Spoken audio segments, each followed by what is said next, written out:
You wanna get away? You better get in line. Won't go another day of wasting any time. I've got a lot to say, can't hold it in this time. Got no filter, I got no filter.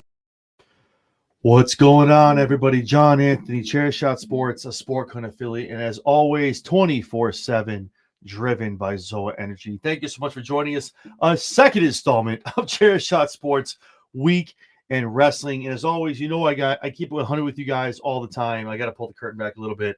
My little one is a little sick. She's under the weather. She's at the hospital right now. Nothing crazy, no ER kind of stuff, but just it's after hours. I got to go there. So no abbreviated episode here, but just it's just I'm a little or I missed a little something. Please excuse me for a little bit.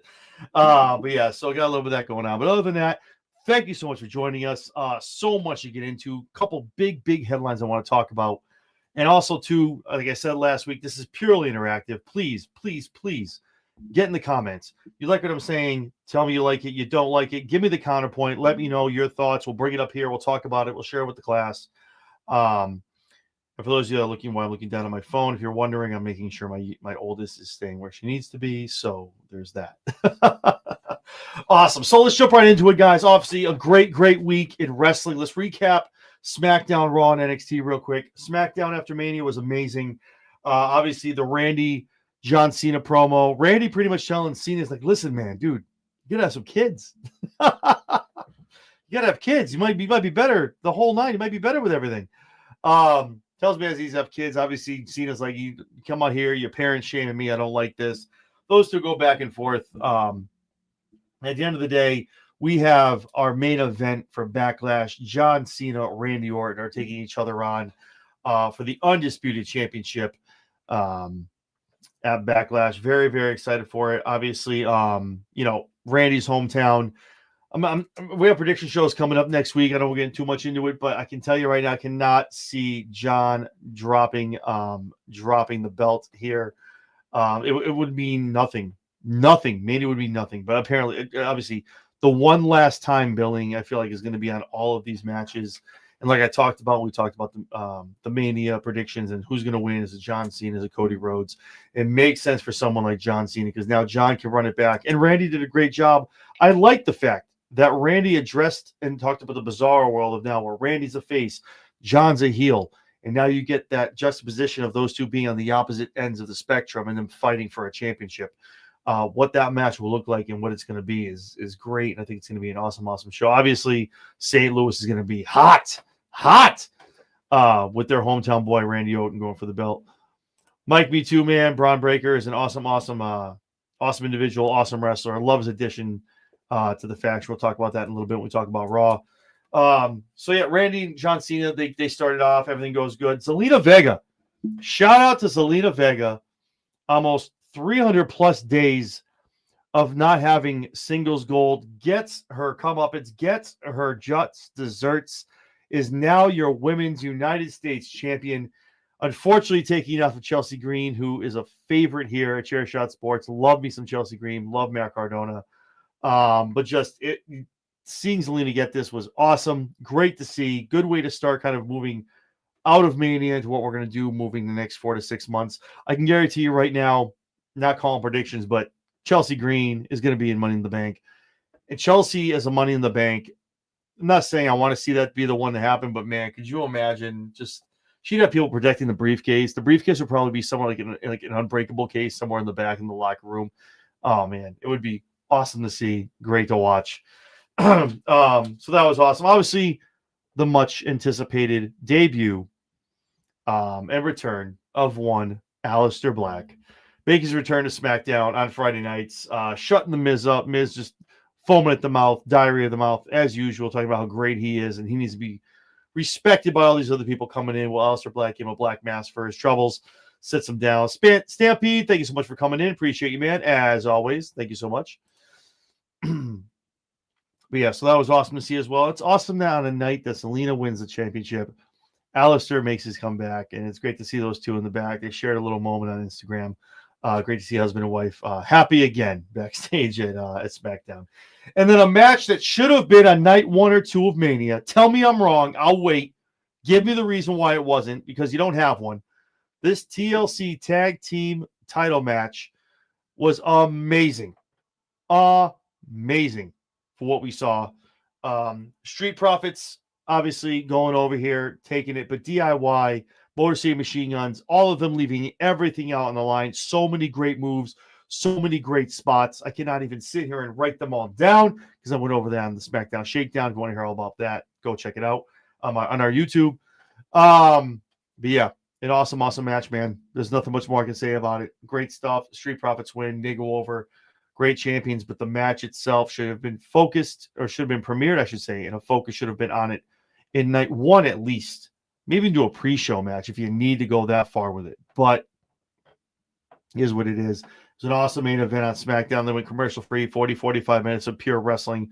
And, yeah, great stuff, man. They definitely delivered. It was great to see. Then we go into Monday night. Monday night, obviously, Logan Paul has a great message that he all told us all about. We all tuned in. We wanted to see it. Look at this. That boy's jumping in. I've been running on you. What's going on, Vinny? Not much. I saw you were live. Figured I'd jump in and talk some wrestling with you for a little bit. Hell yeah, baby. What's going on? How are you, man? How's everything? Oh, it's going good, pretty much. Got a lot of thoughts and ideas after what's been going on the past couple of weeks with everything from Triple H and The Rock to Hogan, Bischoff, and their new promotion. That's literally all the topics I have. I'm literally just going to run through the rest of the week. So like I was saying, Raw, Logan Paul challenging Jey Uso, going for the world championship. That match, I mean, again, like I said, the same thing with Cena and Randy. I can't see Jey losing the first night after the first match after Mania. That's just no, not yet. You know what I mean? Rusev gives his promo on being redeeming. So I like that. I like a lot of that stuff. I think bring a little bit of the Redeemer in from AEW. I like that as well. Yeah, absolutely.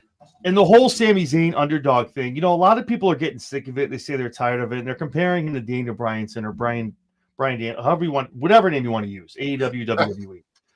Yeah. When he was coming up, even in NXT, a lot of people were saying Sami Zayn was the next Daniel Bryan, being groomed as the underdog, always fighting, always like thought about as the guy who's not going to make it. And has to just scratch and crawl to get his wins.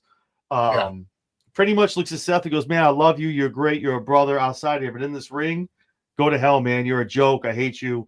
And the sirens go off. And the fact that the cameras don't break from Seth, and Seth literally just goes, oh.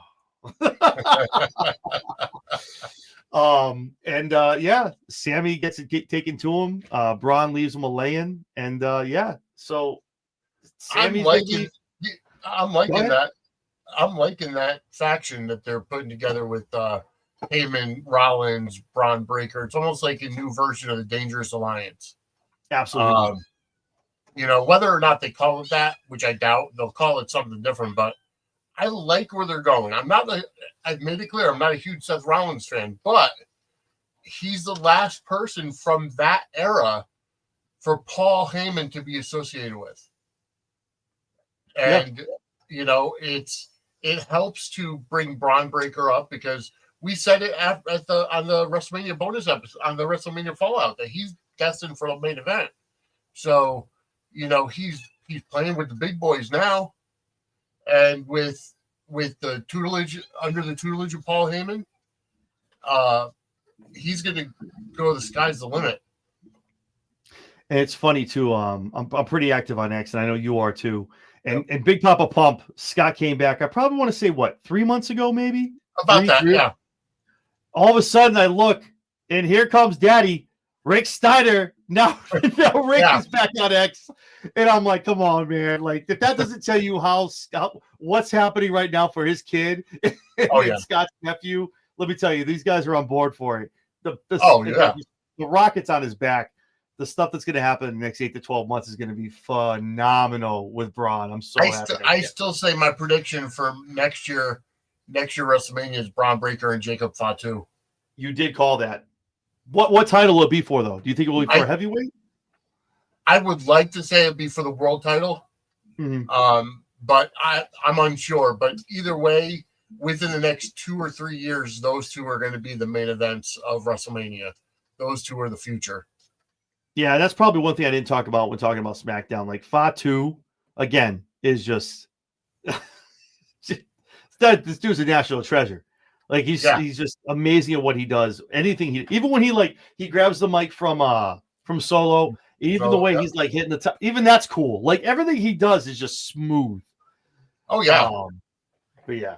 So I'm waiting for Solo and Jacob to have their feud. I honestly thought that was going to be at Mania, but I don't know. I want to know what they're doing with Solo. Like bad blood, maybe bad blood. Maybe he cost him the match at Money in the Bank or something, or could be. Yeah, but I agree. But you know what? Solo, from what he was a year ago, definitely shows you he's got some chops. Like going, you know what I mean? And now being kind of like the, let me talk for you because like you don't need me, but I don't want you to know you need me, kind of thing. You know what I mean? Like you still need me, kind of, because you're a champion now, but don't leave me behind. So Solo, I like what Solo is doing too. But I think he'll come into his own though when he goes on a solo run. Yeah, exactly. But yeah. And obviously NXT, a couple of cool things happen. Joe Hendry makes his appearance back on NXT, calls out Trick Williams, instead gets his ass whooped by Dark State, who I called 2 weeks ago. Trick is the leader of that group, and I'm telling you right now, if that didn't give any kind of sign to you, that instead of like Trick was like, go ahead on my light work, and Trick is, I'm telling you, man, Trick is behind all of this, but we'll see what happens. So Hendry it's similar to the Aces and Eights thing that happened in TNA when Bully Ray was revealed as the leader, and it makes sense. Trick Williams is, obviously a main eventer on NXT, and before he gets called up to the main roster, he needs some more polishing, obviously. Yep. And this might be his way to get back towards Obafemi for the NXT Championship. Yeah, no, I agree. That's why I'm saying the Aces and Eights is the perfect example. And by the way, one of the best pull-off factions in a long time. No one saw Bully Ray coming on that one. No, you're right. He came out and you're like, oh, no, wait a minute. And it was, so but no, I agree with that. But the Dark State stuff, I'm telling you, Trick, give it time, let it breathe. I'm telling you, Trick, at the end of the day, he has something to do with it. Ricky Saints defends against Lexis King for the North American Championship. He goes over there, 1, 2, 3 with the Rochambeau. And then Trick comes out. Speaking of Trick, comes out, gives a soliloquy of how he's the best, how he runs NXT. He's the face. Now he's bigger. He's a star now. He said he's on the big screen, but talking about being on a CW sitcom. No offense to CW. Listen, okay, but that's the 72-inch screen, not the big screen. So Trick wants a shot. Pretty much demanding. Ava comes out and says, "No, you got that. But listen, let's take a couple steps back. Let's take 25 steps back. And next week, a 25-man battle royal will take place on NXT for who will be Oba's challenger, I would assume, at Battleground." Yep. So, yeah, it's going to be. But again, this is where I wonder if anyone will come down and help him. If maybe it's Trick, someone else, the lights go down, something happens, Trick is left standing. And now at that point, there's no way you can look and go, oh, wait a minute, why'd they help him? And it's almost like the Shield CM Punk kind of thing. He's there to help him. No, we're not. Yes, you are. No, we're not. We know you are. Just admit it. Yeah. Awesome. So, a couple of topics we want to talk about, and I don't think I could have anyone here better to talk about it than you. I want to start with Hogan Bischoff and the third man. I threw a poll up yesterday. I was like, who do you guys think it is? Who do you think the third guy is before this morning? I got 33% tie for someone else and Vince McMahon. Shout out to Vinnie Mac getting the votes. 27% was Kevin Nash, and 7% was Vince Russo, because I wanted to give Vince some love because, it's Vince Russo. Yeah. We woke up this morning. I know Vinny was up a lot earlier than me. You look at Twitter, and lo and behold, it's Izzy Martinez. Yep. Yeah, I'm waiting for the comments. Who? Yeah. Who? Exactly. If you don't know who Izzy Martinez is, Izzy Style Wrestling has been around since 2005. It's about 20 years old.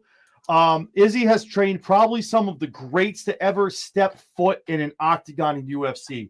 Holly Holm, Yara Rodriguez, John Jones. This man has trained John Jones, brought him to 8 title reigns in UFC. Okay. This Mhm. dude is the real deal. So obviously they talked about championships and a badass and things like that and a lot of money. This is who you get, Izzy Martinez. So from the promo I got, I know you saw the same one. It looks like we're getting a freestyle wrestling style company or promotion. Who knows if It's it's gonna be. who knows what it's going to be? Yeah, if it's going to be a YouTube, whatever. But Yeah. but I'm excited. I mean, I'm intrigued. I know a lot of people. Hulk Hogan turns a lot of people off. I have a poll up right now. Just I was kind of gauging everyone. How do you feel? Out of 34 votes right now, it's 79-21. Couldn't care less, and I get that. But freestyle wrestling, I feel like it's going to be a hybrid of WWE stuff, the fake stuff, and UFC kind of what's going on. What are your thoughts when you saw that promo and you found out it was Izzy and kind of what they're cooking over there? I mean, I had the same reaction. I've never heard of him. I'm not a huge follower of the UFC, so it's something different, And for the hook was Hogan and Bischoff doing the NWO style promo on social media and putting it out there. He even had the cattle prod, man. I was like, what are we doing? Yeah, I didn't know what was going on because there was a thought that maybe it could have been Vince McMahon and his new, whatever he's starting up, which it still could be. He'll just be a silent partner. We don't know anything about what Vince is doing. We know that he's bought, headquarters in both Connecticut and LA. He's got an office in Connecticut, got an office in LA. Production company. A lot of the older WWE and WWF higher ups are apparently on his payroll. So we still don't know what that's all about. This could be it. It's just you put Hogan out there. The one thing that Hogan and Bischoff know is how to produce, good wrestling. Yes. And how, agreed. While Hogan would probably be more the outgoing face of the company or whatever, Bischoff behind the scenes is a no-brainer. That's why I thought, honestly, the third person was going to end up being Jason Hervey because Hervey and Bischoff have worked together a lot. I'm intrigued. I don't know what to expect from it. Is it going to be like a mixed martial arts? Is it going to be like, freestyle mat wrestling, like something like Kurt Angle would be doing that you want to go medal in? And just adding the pomp and circumstance of sports entertainment? I don't know. But I am intrigued. And I'm going to keep an eye out for it. Yeah, that's what I'm saying. I guess, again, that's why they do this, right? This is why we have the vignette and why we're going to tune in for the next one that comes in. And the fact that, like, Hogan is just showering everybody in money. And I'm like, where's Vince? Like, that is so much Vince, like, all day just throwing money at people. But no, I'm intrigued. Like you said, I think is that like the sports entertainment value of an entrance and just like the superstar. But then we get in there and it's a Kurt Angle UFC kind of freestyle. That's so broad. That's such a broad category. Yeah. I mean, UFC is kind of under that umbrella of freestyle. You can go in there, you can do taekwondo, jiu-jitsu, whatever you do, grounded pound. You can do whatever you want UFC, whatever your moveset is. So I feel like it's their way to kind of offshot from TKO. I can tell you who's not. I was thinking about this though. I can tell you who's not happy with this is TKO. Oh yeah, because some Dana White woke up this morning. Unless it's owned by TKO. No, because remember that's such a sweep under the rug, man. Real American beer is partly owned by TKO, and because it's going to be Real American Freestyle Wrestling, it could be just another branch, and they're funding it. Oh, can you imagine? They're going full Vince CCW. Yeah. Oh no, we're not. You're over there, but here's some money. Go make it work. I mean, who knows? It's just a shot in the dark, but we still don't know everything about it. And I agree. Hogan's under a Legend deal. Bischoff is not, but he does a lot of Legends, appearances and stuff. His alliance definitely aligns with WWE, though. Yeah, if you're Bischoff, it definitely aligns with WWE. And then TKO is part owner of Real American Beer, so it makes sense that it's a possibility that that TKO could be involved in some way. I am interested. I'm interested to see how this works out in the next week or two. Like what's Me going to too. go on. If they aren't involved, and it's definitely something. I tell you, Dana White is like all eyes are on that from Dana White. He's like, "What's But going on? think What are we about doing?" think about the timing. Right after WrestleMania, the WrestleMania stuff died down. There's Mhm. nobody really talking about anything, and bam, now Boom. this is at the top of the food chain. Yeah, and Bishop. Yeah, no, that's and Hogan again. Like you said, Hogan has a lot of ties, man. A lot of ties to WWE. I mean, the Real American Beer logo is still on the Raw campus when you watch Yeah. Netflix. So Yep. it's like, how can you not have something with Hogan and not be involved? So yeah, that makes a lot of sense. I'm intrigued. I can't wait to see how it all shakes out. That's what I'm saying too. Imagine if like that. So that I feel like if that's the case though, Vince doesn't walk out from the background. They Yeah, get someone like Izzy Martinez, who's you again. Oh man, leave it to you, Vinny. Now we're gonna sign off. I'm gonna be sitting here like, shit. You're right, Izzy Martinez, UFC. Shit. Now it's like all tied to the TKO. Like, I'm like, damn, you're right. I'm the guy on the wall with all the pins and the string. I'm like, look, see if it all works out here.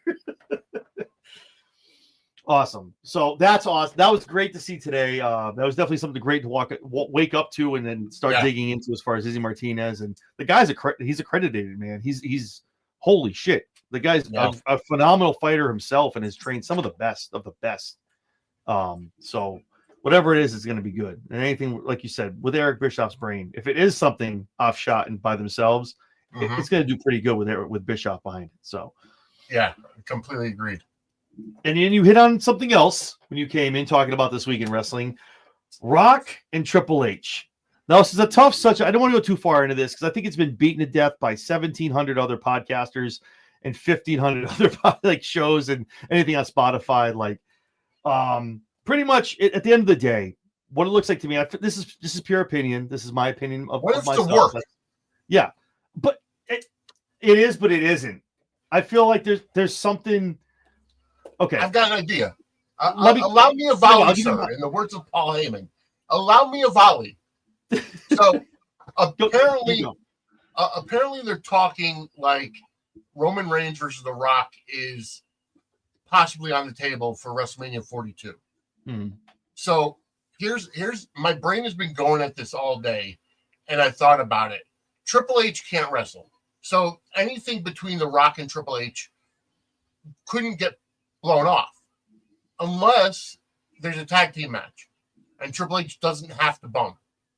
So if you set this up, and of course I'm pulling this out of my ass, but this is where my brain went. If you go, let's say SummerSlam or even something a little further down the road, you have Triple H and Cody Rhodes against Roman Reigns and The Rock, knowing full well that Roman Reigns and The Rock have teamed together before. And then Roman turns on The Rock, or The Rock turns on Roman, setting up WrestleMania 42. They need some kind of a story. This could all just be a big work to get to Reigns and Rocky at WrestleMania. It could be. No, I agree with that. I know there is legitimate heat.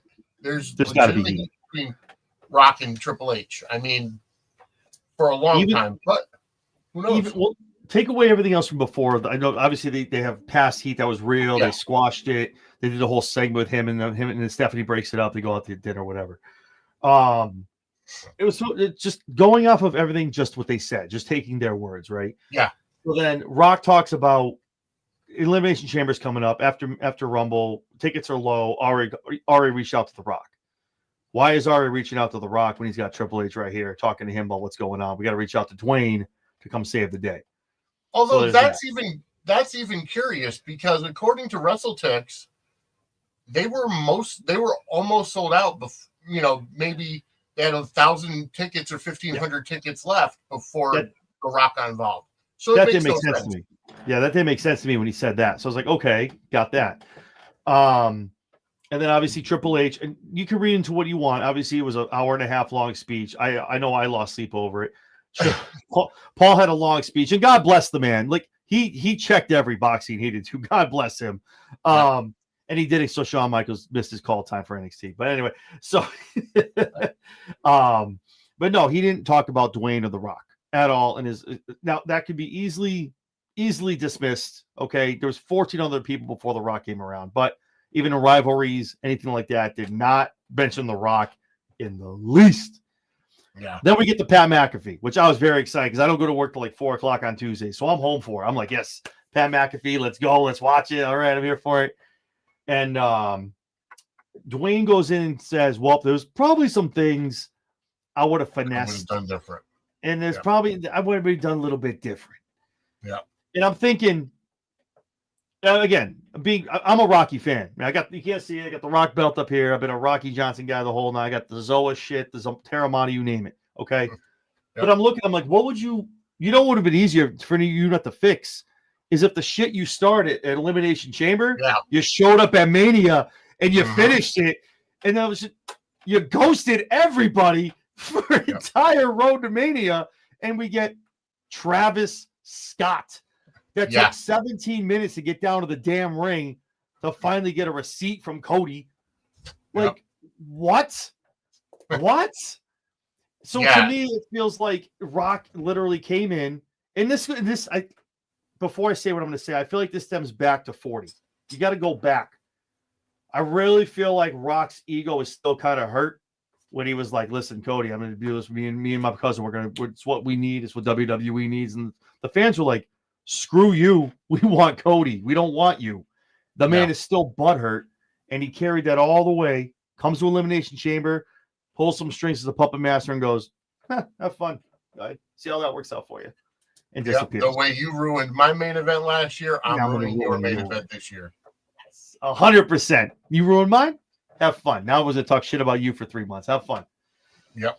But you can fast forward and look into. You can go conspiracy theory all day. It depends on who you listen to. Whether it's me, Vinny, you listen to Mike on the run-in, whoever. JD from New York. JD from New York has some thoughts. Let me tell you. Like you listen to anyone you want. Okay, it could be a thing of like in 3 years, Gershwitz is running. Creative. Ava is the GM of Raw, and Rock is overseeing everything WWE. Okay, that could be a very big possibility. I don't know. Paul, things under Paul have been amazing. But eventually, I feel like at the end of the day, we all know the numbers that WWE is doing. And you and me, we've watched it. We've been there. Attitude Era, Ruthless Aggression, and then everything else until the Golden Era came back, or the Renaissance, if you will. Yeah. Eventually, there's going to be a valley. Like, there's only so much numbers they're going to do with Netflix and the pay-per-views and the buys and the sellouts. And eventually, you're going to find, that'll like bottom out, but a low. Like, the slow period. And I feel like if there's going to be a time, that's what I feel like sometimes Dwayne's going to go, ratings are down. I don't know. This might not be the best thing for you. Let's move you somewhere else. Let me bring my boys in. And not for nothing. Like you said, you made my point, though. If it is Rock and Roman at 42, maybe 43, but if it is 42, who does Rock want writing that match? Brian Gershwitz. Not Paul Levesque. He wants Gershwitz writing that shit. So with that being said, Brian has been tremendous in everything wrestling. He really is, though. That's the sad thing. He really is. Yeah, he's fantastic. And have you read his book yet? I have not. No, I have not read it yet. I'm midway through it right now. But he is able to tell a story because he's done. Well, he's done everything. He's done sitcoms. He's done wrestling. He's done stuff with the $7 now. And so he's a well-rounded writer. Triple H has the brain for wrestling, for the business. And granted, he's got a lot of help. He's got Bruce Pritchard. He's got Michael Hayes. He's got Paul Heyman. He's got Ed Koskey. He's got a full writing team around with him. If The Rock does end up pulling off a power play, which I'm not saying that is, Vince Russo seems to think Triple H is going to be out of there in a year. So does like 5 other podcasters. It's a thing. I don't know. I personally think that Nick Khan likes working with Triple H. They've kind of bonded to try to bring this, bring WWE up to prominence, up to the global, mega conglomerate that it's become. But then again, wasn't Nick Khan childhood friends with Dwayne Johnson? He was. He was. So, who owns the entire thing? Yeah, Ari Emanuel. Emanuel. And that's the Rock's boy, baby. Yeah. The Rock's funny when he was in the ring with Cody saying, "I don't have a brother. I've never had one." Ari's your brother. You've said it before. Ari's the closest thing you've had to a brother. Like those two are peas in a pod. Yeah. But yeah, I just I don't know, man. It's weird. Stampede has a good point here as well. With this Paul and Dwayne stuff, one of them is expendable and the other one is Dwayne. I don't think what's going on doesn't work. I don't know, man. I'm a big fan. I'm a huge fan of both. And going back to I just really hope that Dwayne doesn't just stop it, man. Like you got the movies, your daughter's a GM at NXT, like you're head of the board, do whatever you want, man. Like don't do it. Don't do this, man. Honestly, I think a lot of it, and I really hate to say this, but I think it's the truth. A lot of it has to do with the Rock's ego. He came back taking out of two. What's going on, man? No, I agree. Talk about Black Adam sucked.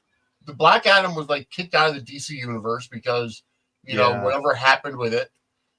He needed to rehab his ego. That's why he came back to the WWE last year. That's why he got on the board. That's what XYZ. Now he's in the Smashing Machine. Now he's in a Scorsese film.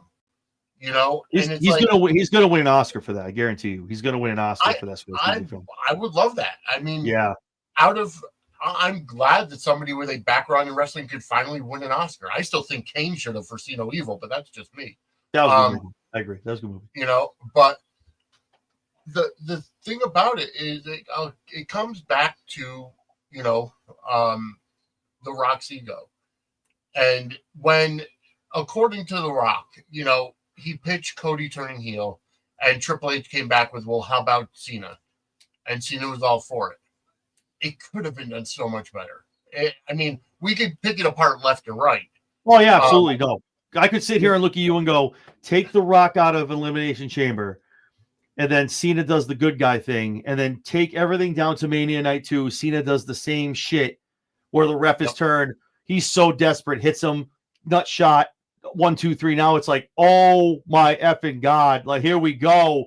Now you're still in the same spot, but the guy in the $5,000 vest never showed up at a Mania. No one did the cutthroat, and there was nothing.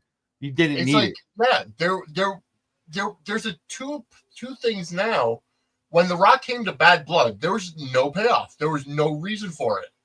He said 1, 2, 3, 4. That's it. And then stuck for McIntyre and Punk, who put on a hell of a match, but they had to go on first. Yeah, they're probably the two guys who lost the worst. Oh, of course, all of us podcasters are going to guess. We all thought, oh, maybe he's going, pointing to War Games. War Games come to goes, no Rock. Rock's not involved. Then we go to Royal Rumble, Rock's not involved.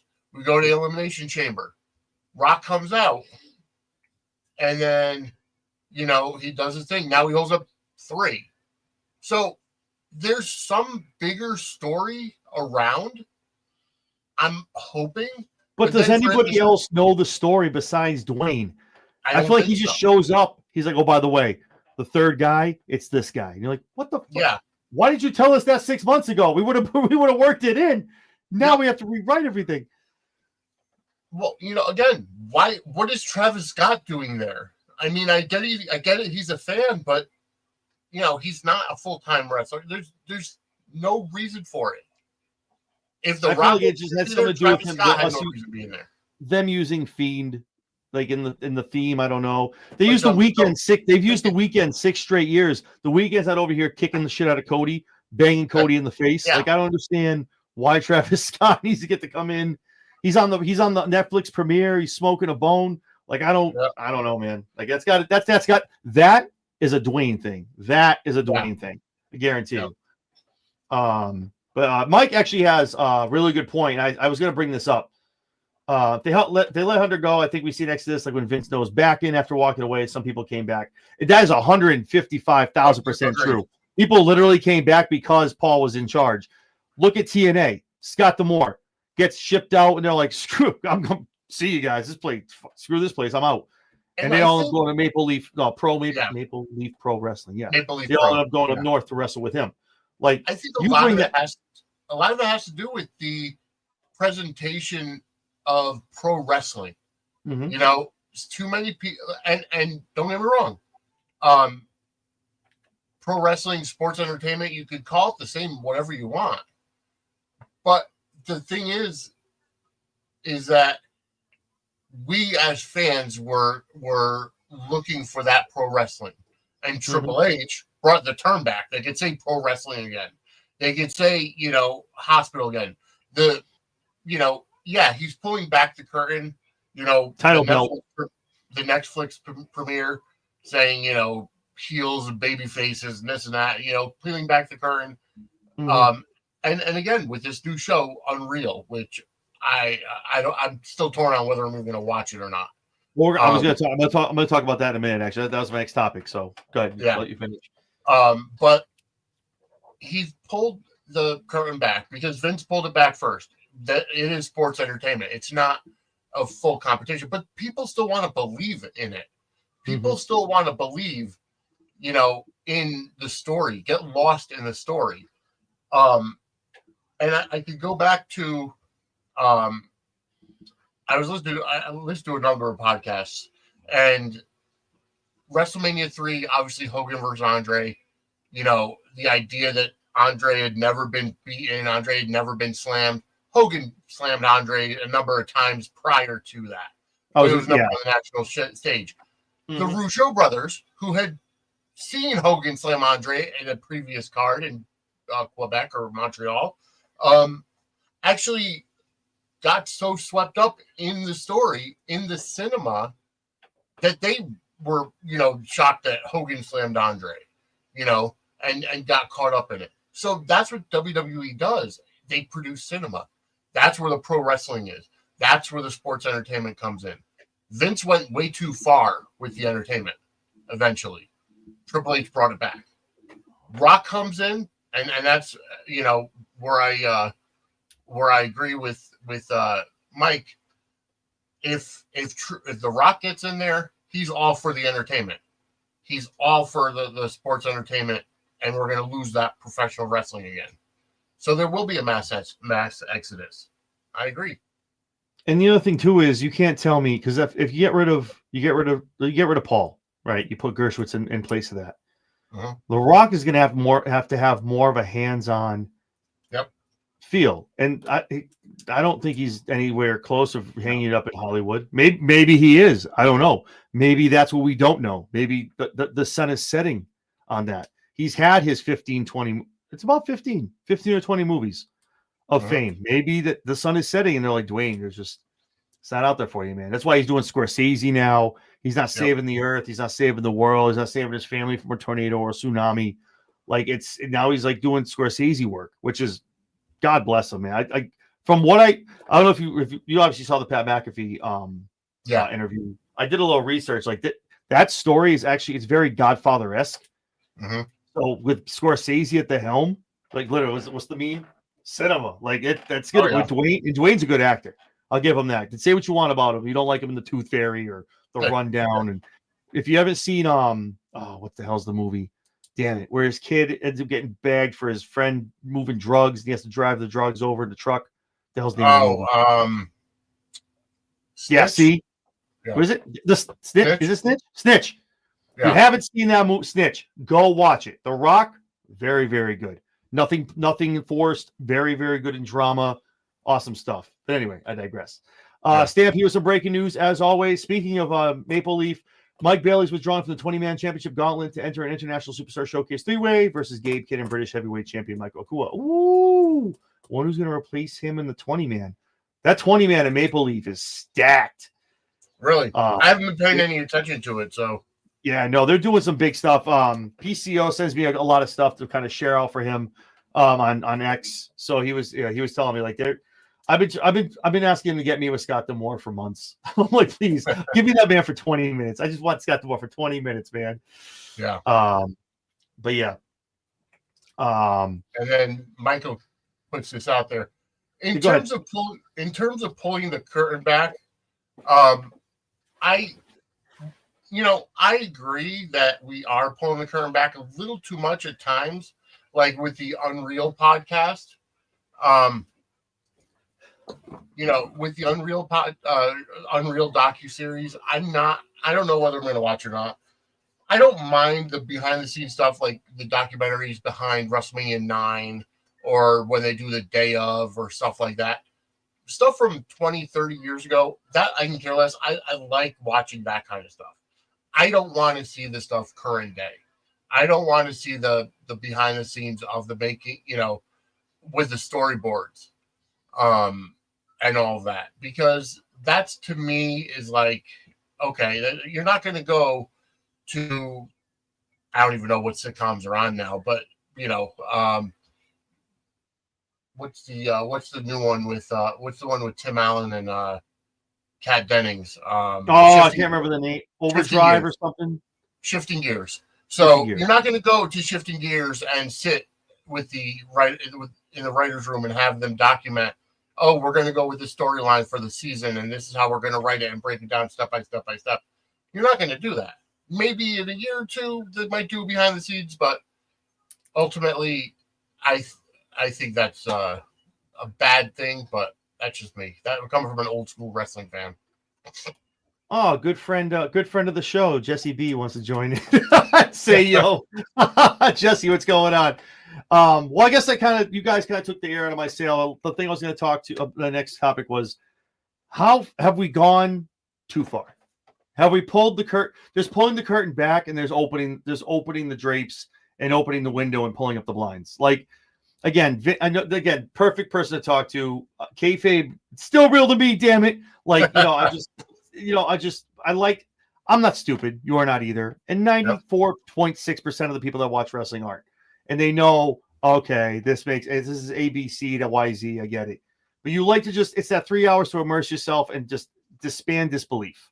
Yep. This is literally, and I don't know, and I think this was done on purpose, by the way, because obviously everything's done for a reason, and Paul Levesque is not stupid in the least. Would they have the whiteboard pictures of, like, that's what the Mania card was supposed to be? No, it wasn't. You think they put that out there for you? No. That's not the real card. They put that up for you to see it.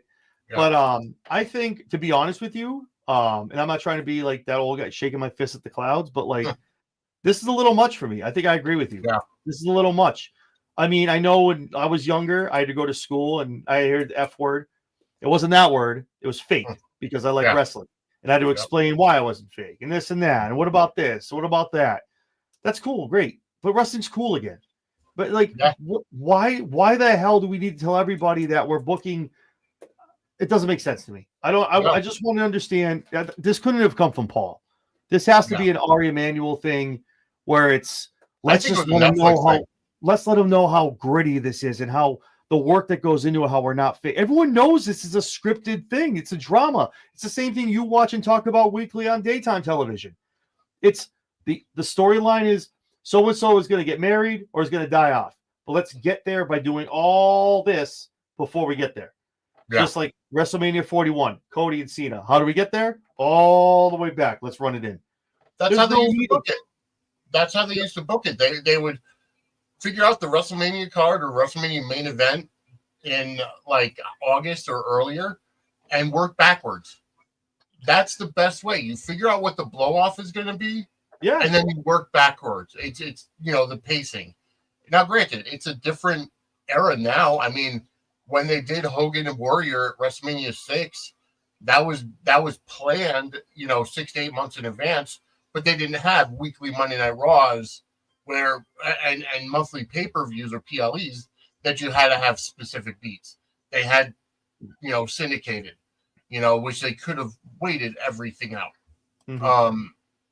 But again, if you just look at the entire picture, Triple H knows what he's doing. That's the way he books. But again, it's got to be such a hard job. I'll probably watch the first episode, but I don't know, and see how they're going to handle it. But I don't know. We'll see. Stampede has an amazing point. Maybe Yeah. if my mouse worked. Maybe it did. Maybe it does work. It does. There it is. Hey! There's nothing wrong with giving a peek behind the curtain. We don't need a 40,000 VIP grand tour. What are those? Are those SummerSlam seats prices? $40,000 VIP Yeah. So grand on tour behind the location for front row both nights and whatever package is, it's 40 grand. Apparently, Yeah, but do you see what you get with that though? Oh, yeah. Someone, yeah, there's when you get to meet again, it's Kevin Nash. It's still Kevin Nash though. Like you literally get your own entrance, a pre-party, a post-party, a buffet. I read through them, but there's like 45 perks that come with it. A lanyard, a picture. I used on location when I went to Mania last year. Yep. There's nothing wrong with it. I mean, it's granted, beautiful. If you got the money, get it, baby. Yeah, I mean, They're selling seats on the Mania stage. If you can get those seats and you got that MX Black card, do it. Do it. Like exactly. I'm going tonight too, man. I'm not sitting front row, but I'll be sitting. My wife's 5 feet tall, so I got to Vinny's seat her. I got to get low so she can see eye level.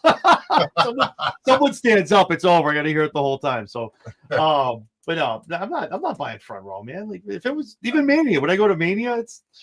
I mean, last year Mania I was front row, but on the second tier. You know, that's still front row though.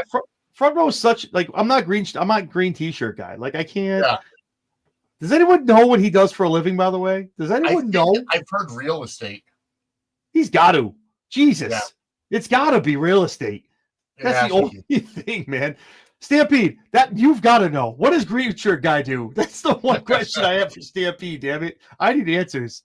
But no, at the end of the day, man, I don't know if this is at what cost do you need more? Do you need more fans? Like, and again, maybe they're looking at AEW, and AEW does, the BTE stuff, and they do a lot of their behind the scenes. But it's not that's not Tony in the apparently because Tony's head of creative. Tony's sitting at the table talking to everyone like, okay, this is what I want to do. This is what I want to do with Chris Jericho. I mean, they kind of broached that with Roads to the Top. But they did.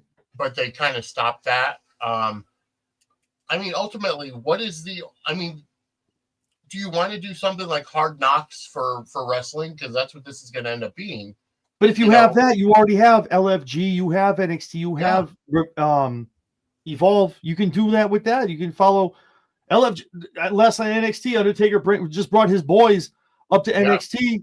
He's like, look at my guys I got coming up. Now I'm like, we're bringing the crew up here. Yep. Like that's what I feel like your Hard Knock stuff is. Again, I never thought I'd get to this point. Like I saw that they talked about. I looked it up and I went, we're literally just showing them in the room talking about the booking. I'm like, nah, man, come on, that's too much. That's too much. You're giving away too much of the. I don't want to see the. Just show me the baby. I don't need the labor. I don't need all that. That's what you do. That's what I trust you to do. Just give me the baby. Yeah. And now you're showing me the C-section, the whole 15, 16 hours of labor. My wife already had 2. I don't need to see any more of it on wrestling. Exactly. I don't need that. But I digress. We'll see what happens. See if the show's good. I'm sure some people will like it. Some won't. I'm sure like you and me and some diehards will be like, no, damn it. Don't do that. Yeah. So with that being said, I brought up AEW. I wanted to bring them up for a minute. My last topic, I've seen a lot of stuff on X about it. I've really seen a lot of other people talk about it. So maybe I'm one of the first podcasts to bring it up. I don't think it's a big to do. A lot of people do. AEW Double or Nothing is emanating on May 25th out of Desert Diamond Arena in Glendale, Arizona. And apparently, on May 25th, WWE Battleground, NXT's brand, is going to be coming from the Yuengling Center in Tampa. So the big deal is that WWE went and booked this to go against Double or Nothing. Mm-hmm. Now, don't want to go down a whole road. I don't want to. I'm not going for either one company. I'm saying I don't see the big deal. And it's funny because AEW people are it's like throwing shade at WWE, and WWE people are like, well, what's the big deal? There's no wrestling on. So, of course, we're going to have a show. And I'm like, that's messed up. You shouldn't talk about that. Like the Double or Nothing, it's a big show. I think this is, personally, if you didn't see my rant about 3 weeks ago on the Lowdown with Jesse B, go watch it. Okay? This is what you want if you're AEW. If you're Tony Khan, you should be rocking a hard on. You should be like, yes, come to it. Yeah, come on, take us on. This is what you want. I don't understand why AEW fans are so mad about this. When it's like, cool, what are you even worried about? If your show's so good and the product's so much better, and it's a pay-per-view, a main pay-per-view, why are you worried? It's the NXT pay-per-view. It's not like it's Money in the Bank or they booked Backlash or Unforgiven. They booked Battleground in Florida. Big deal. This is your Double or Nothing in Arizona. It's your go home before all in. What's the big deal? But to me, I feel like this is just a lot to do about nothing. I think this is good for AEW. Yes and no. It is good. It is good for AEW because it kind of shows that WWE is taking AEW as a true competitor, at least to NXT. Yeah, exactly. The difference being, it's also not a big deal because you're in two different. I mean, they're both professional wrestling. I'm not going to be somebody like. I'm not going to downgrade AEW. Don't do it. Don't do it. It's not for me, but I just choose not to watch it. I don't badmouth them. And that's fine. And that's great. That's what's great about it. That you are the perfect fan. That's great. You don't like it, don't watch it. It's fine. Exactly. But see, here's the thing. NXT is going to be on Peacock or Netflix. So you don't have to pay for it. Mm-hmm. Double or Nothing is a pay-per-view. I think each show will be fine. And Stampede makes a good point. It's nothing new for WWE. It'll do quite well.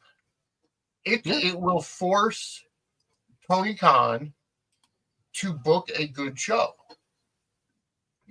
And I don't have a problem with that because if I could watch, I'm not saying that I'm going to buy Double or Nothing, but if I end up watching an AEW show, and I've given it chance after chance, I just don't connect with what they're trying to do. But if I do happen to watch it and I get into it because they're being chased by WWE or they're feeling threatened by WWE, then that's good. Remember, during the Monday Night Wars, WCW beat WWE for 83 straight weeks. 83 weeks! Exactly. Before shout out to Conrad. You need that competition. You need that, somebody nipping in your tail. And I think that's going to be a good thing. Stampede brings up a good point. I want to talk about this with you, Vinny, because I think you'll be the perfect dichotomy to do this. So the WWE NXT audience and the AEW audience are very different audiences for the most part. So I guess I'm in the minority then. Like I don't watch to talk about it for 45 minutes with Jesse. I watch it because I watch all products.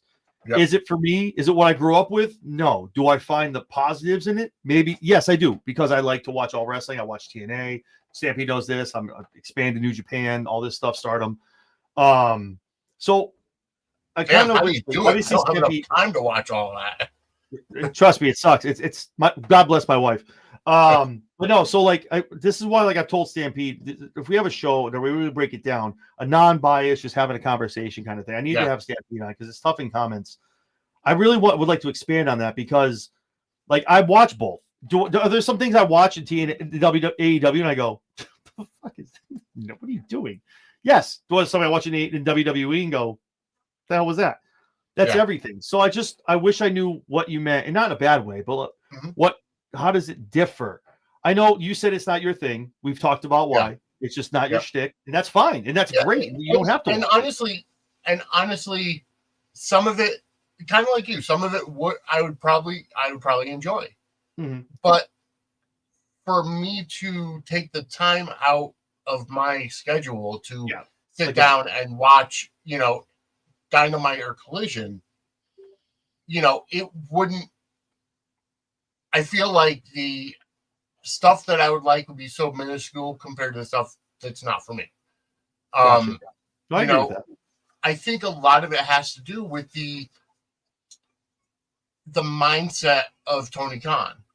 And I'm not saying that he's still somebody who's writing every show by himself. I'm sure he's got a team, whether it's QT Marshall or Brian Danielson or some other people that are helping out.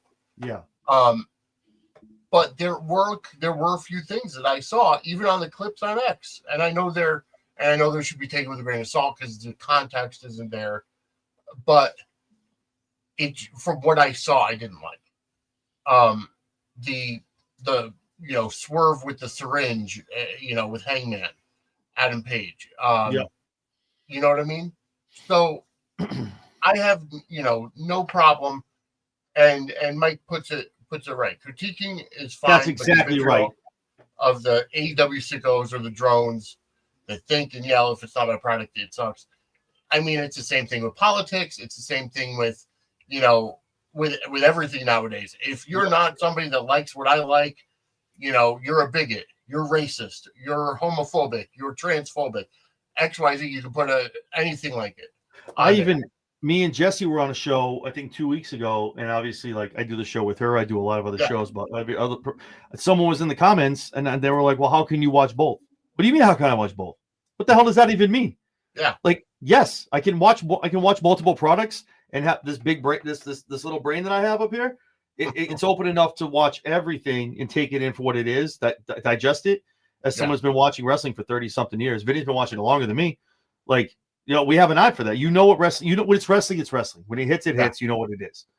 Whether it's, and you know what? And the thing is too, with AEW, the biggest critique, and I know you've had it too, is the choreograph, right? The whole, the flippy, the stuff like that. That's why some of that does come, some of that comes from Japan. Some of it comes from some of the wrestlers, how they do things. So I understand that. So when I watch it, I see who's in the match, and I'm like, okay, makes sense. But then I see like the Cedric Alexander and the Ricochet thing when they like start doing, he's moving his arms and they're going into dancing. That's cool. I can't even get mad about that because back in the day I got people like D'Lo, Val Venus, and I got other guys doing dances. I'm not mad about it. It's funny. It's again, you got to come comedic relief, but they present it in a different way. But Mike hit the nail on the head, man. The whole like the sickos and the drones, man, just stop. And I put a post up. A friend of mine, Aaron, I can't remember the tag right now. I apologize, Aaron. Was like, screw the ratings. And I said the same thing. I was like, just watch it for what it is. Accept it. If you don't like it, turn it off. Like, Vinny doesn't have time. I have time. Luckily, I'm off Mondays. I'm off Wednesdays. I'm home enough to watch Collision. Not that I watch enough of it, but whatever. But like my schedule works out. But sometimes it doesn't. Yeah. I mean, not to mention, you only do podcasts about wrestling and the Red Sox. I do wrestling and soap operas. So, and I watch multiple soap operas. Yeah. So, it's kind of the same thing. And kind of drifting off from wrestling a bit. Back in February, they debuted a new soap opera, Beyond the Gates. We do our Gate Crashers every Monday night at 10. Yep. And because in, I want to say, 85% of U.S. markets, it's on at 2 p.m., which is directly opposite General Hospital, which has, been on for 62 years at this point. And it's, it's basically the WWE of the soap opera world. And, we do our Suds News at 8 o'clock. And the back and forth on Twitter, on X, was just like the Monday Night Wars. Was just like WWE versus AEW. This new thing is coming on. So GH are going to lose all their viewers. They're going to be canceled. And why are you wishing for cancellation? You could watch both, especially with streaming services. You got Paramount Plus, you got Hulu. You can watch them both. You don't have to watch them live. I watch them on Netflix. You got Max. Yeah, exactly. It's the same thing. So you can watch both. I do. I love both. I think both are great. Both shows are great. But that's the mindset you have to go into. You have to be a true fan. And just because you're not a fan, there's so many people that critique everything. And I think social media's made it a lot worse. Because you're able to be anonymous, so to speak.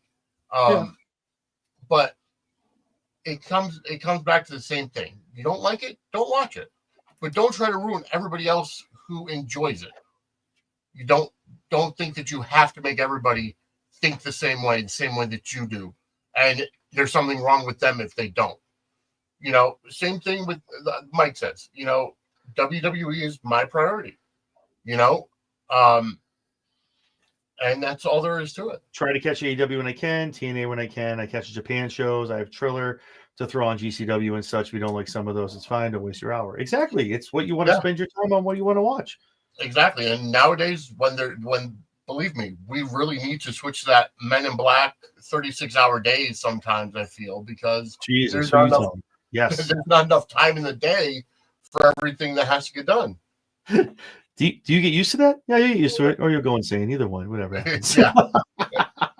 Stampede had a great point too. We missed it a little bit because we kept going. AEW, no different than any other promotion around the globe. Just different presentations of the art form. And there's nothing wrong with that. And I know that's 110%, man. And that's what I think we've all talked about. It's just I'm able to watch it for the wrestling. I don't care what tunnel they come out of, what Titantron they come out of, whatever it's set up of. I look at the wrestling, and that's how I kind of gauge if I have time. If I'm going to go take a piss, we're going to make a drink, or if I'm going to turn it off and play my PS5 for a couple hours. I'm looking forward to getting invested in AAA. You know, now that WWE owns AAA, I want to try to get my point. Yeah. WrestleMania weekend, yes, please. But yeah, AAA. I think I've hung out with them for a little bit before this whole thing went down. I think you'll be pleasantly surprised if you haven't really watched a lot of it. They're good. It's a great product, and I think it's going to be even better under this umbrella. I'm thankful that I've been listening to Learning Lucha with Sam Adonis. So, you know, he's Corey Graves' brother. He's he works for AAA, and you know, I'm looking forward to learning more about it.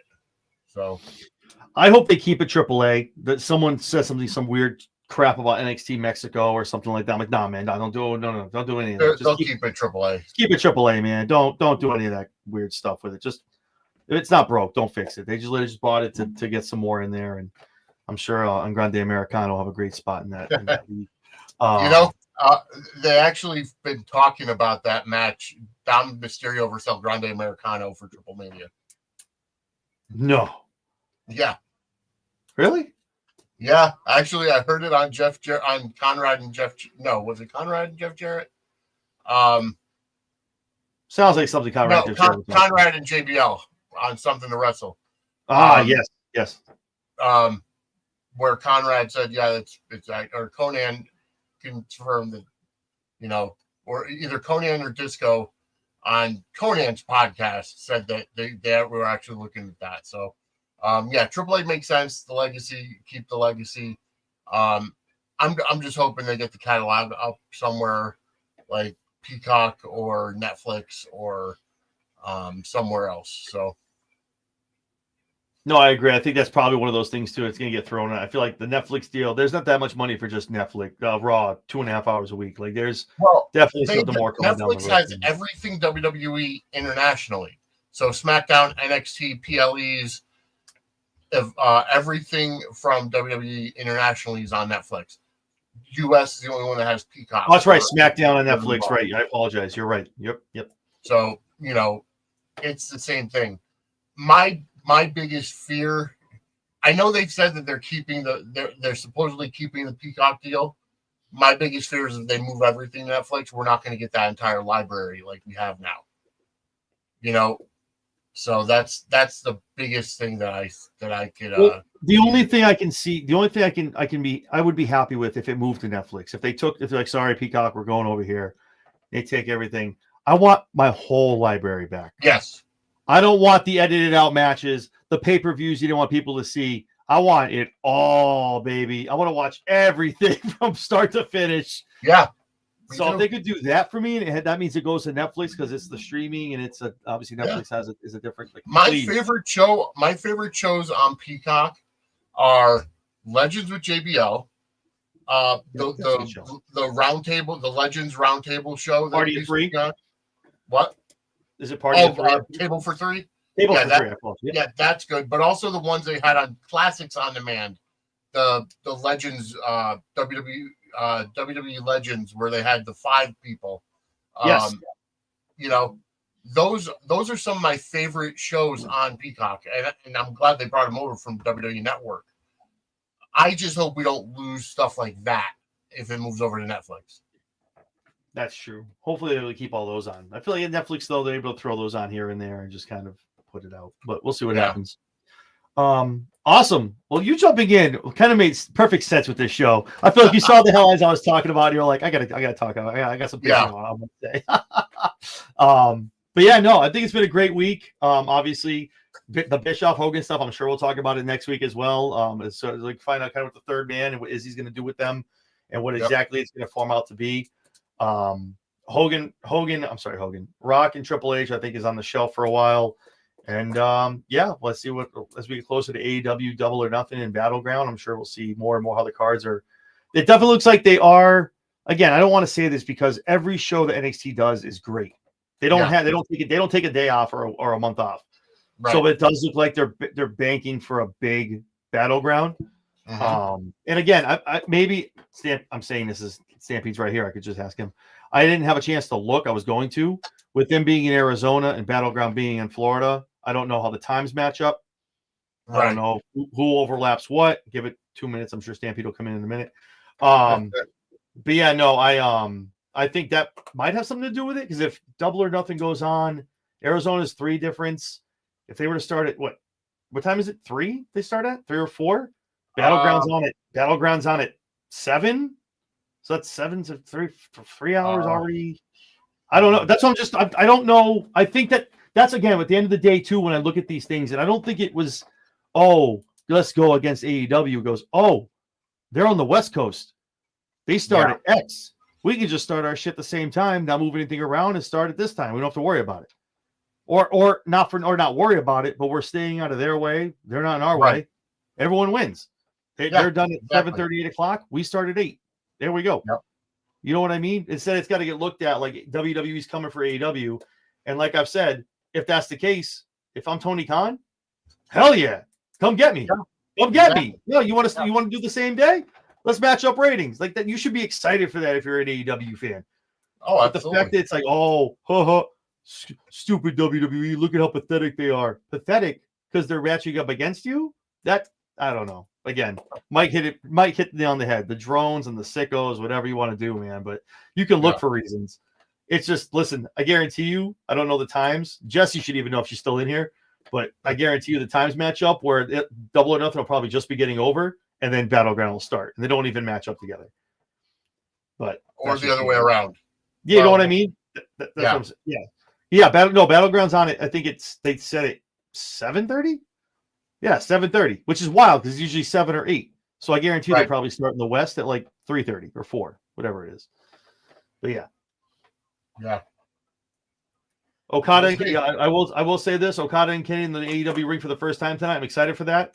Definitely check out Dynamite. Me and Jesse B are going to be talking all about everything AEW tonight on the Lowdown immediately following AEW Dynamite. No, you do. See, Jesse, you do have. If you take your meds, your life is together enough. You just need to be able to focus on the damn clock and look at a schedule. So awesome. Okay, so man, Double or Nothing starts 5 p.m. Pacific time. 5. So, which would be 8 p.m. Eastern. Oh shit! So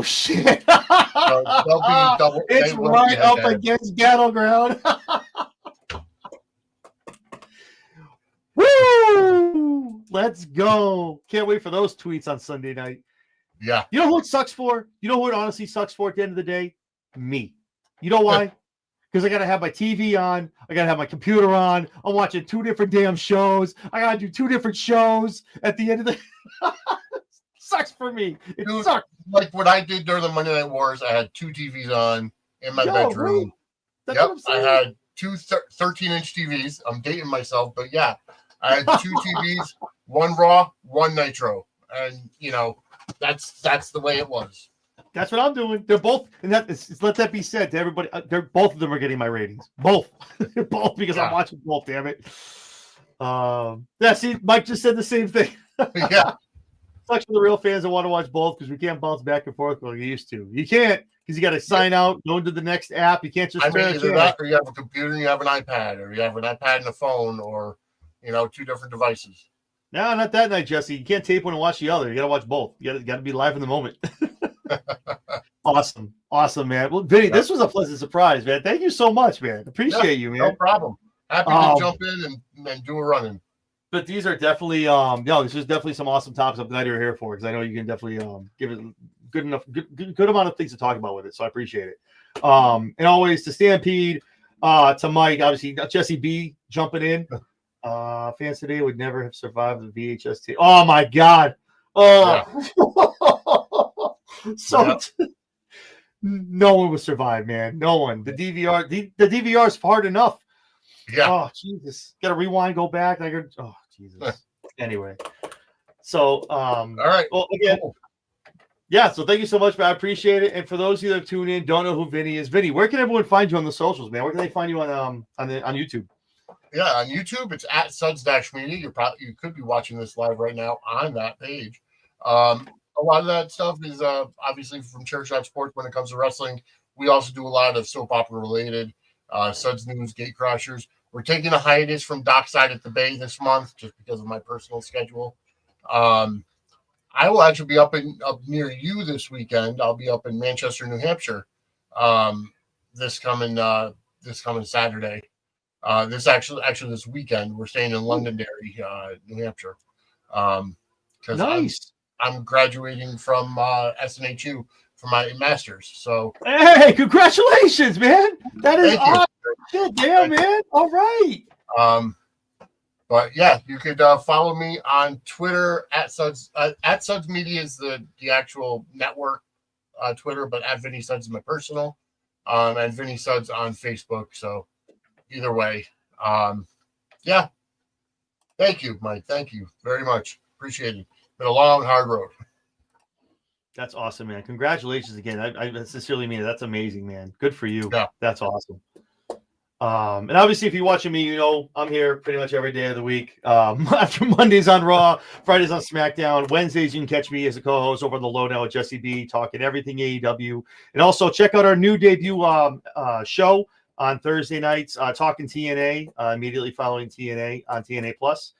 And yeah, obviously prediction shows, interviews, the whole nine. The only way you're going to catch all of that, myself, whenever Vinny's on our channel, also the running on Thursday nights with Big Mike and Spedrock, and anything Jesse does. Like, comment, subscribe, ring the bell. And aside from everything else, if you're still watching 140-something people, do me a favor, hit the thumbs up button. Helps me in the algorithm, helps Vinny, helps all of us. We're not monetized, but it helps us get our shows out to everybody, and more people get to see what we're doing. So we really appreciate a thumbs up from you guys. So Absolutely. yeah, man. Awesome. Well, have fun this week, man. Have fun in New Hampshire. Congratulations again. And yeah, cool, guys. Well, for Vinny, I'm John Anthony. We will catch you next week on the ChairShot Weekend Wrestling, and you'll catch me tonight, co-host Son Jesse B for the Lowdown with Jesse B and John Anthony. All right, Vinny. Have a good one, man. Have a good night. Talk to you guys soon. Bye.